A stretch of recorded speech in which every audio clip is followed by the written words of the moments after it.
Welcome to the Tech Egg. Don't get scrambled. Enjoy the video. You begin by signing into the account where you need Google Authenticator. Once signed in, go directly to Security or Two-Factor Authentication settings. This is where setup keys appear. Make sure your phone has the Authenticator app installed and that you can receive verification prompts. If the site asks, choose the option to set up an Authenticator app rather than SMS.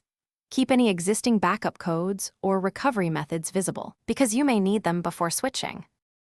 Next, select the Authenticator setup option and choose whether to scan a QR code or enter a key manually.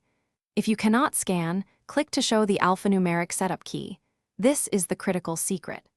Copy the key exactly, preserving case and spaces if the site displays them. Once done, open Google Authenticator and pick Enter a setup key to add the account. Make sure the account name matches so you can identify it later, and do not close the browser until verification succeeds. Finally, enter the 6-digit code from Google Authenticator into the website to verify the setup. Once accepted, your Authenticator is linked.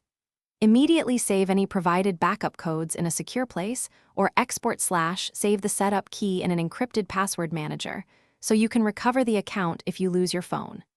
If verification fails, make sure system time is synced on your phone, then retry. If problems persist, use the services, recovery flow, or backup codes to regain access. Thanks for watching. Consider subscribing if I helped unscramble your problems.